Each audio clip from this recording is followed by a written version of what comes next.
So we're standing outside what today is Perth Sheriff Court.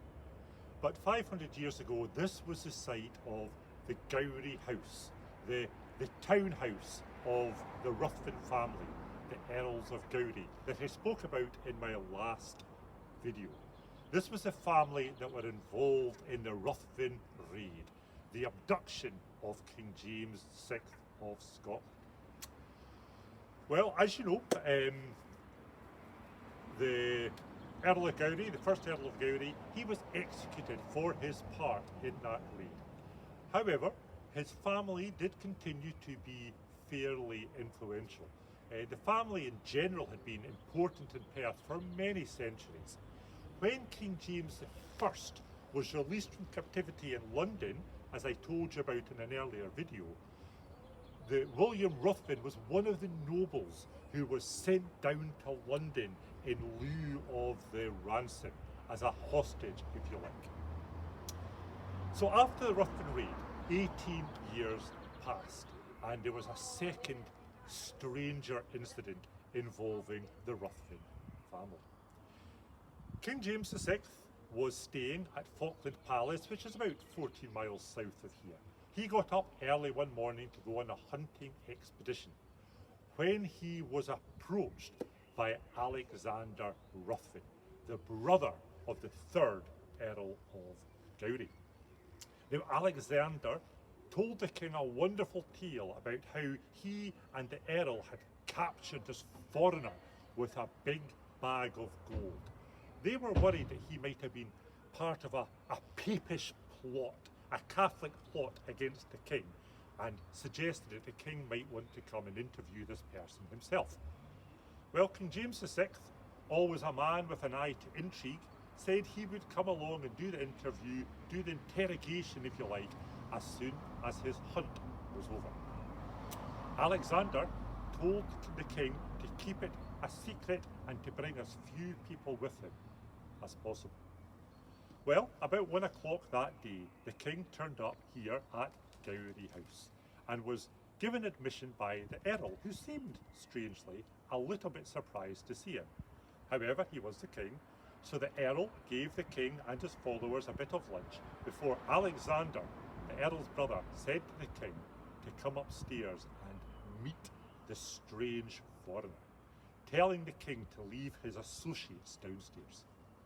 Well, Alexander and the king went upstairs through 2 rooms. As he passed through each room, Alexander locked the door behind him and into a 3rd room, where the king expected to see this foreign man. Instead, however, he saw Alexander's servant. As Alexander locked the door behind him, he told the king not to cry out or to make any noise. Clearly, the king's a bit worried. He's left in the room with the servant whilst Alexander goes back downstairs. The servant tells the king, "Look, this has nothing to do with me. I don't know what's going on." And the king asks the servant to open a window so he can call for help. Well, as the servant does so, Alexander returns, opens the door, sees what's happening, and pulls out his dagger and holds it to the king's throat. The king struggles, struggle ensues, and the king is shouting treason, shouting for help. This is heard 2 floors down by his followers, but strangely not by the Earl of Gowrie, who's with them. He's, noise? What noise? But the followers, they rush up the stairs. They come to this room, this locked room, and they try and force entry. The door is opened by the servant, and as they come in, they see Alexander with his knife at the king's throat.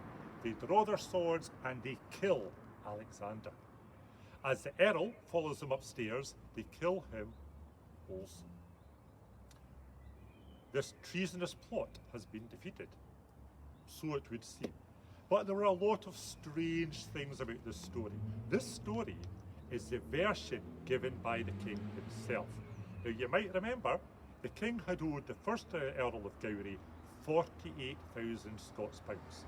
This sum had never been paid, and with interest now stood at £60,000.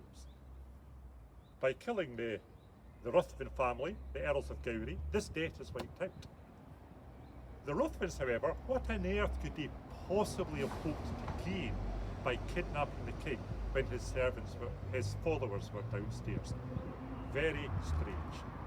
The king's reaction was ruthless. The name Ruthven was banned. Their properties were seized. In fact, Ruthven Castle, the castle I spoke about in my last video, it was renamed as Hunting Tower Castle because you couldn't use the name Ruthven. Now, there was a slight problem for the king. Before he could do that, before he could seize these lands, the Ruthvens had to be convicted of treason. But they were already dead. So what do? Simple if you're a king. You dig up their bodies, you take them to Edinburgh, you put them on trial.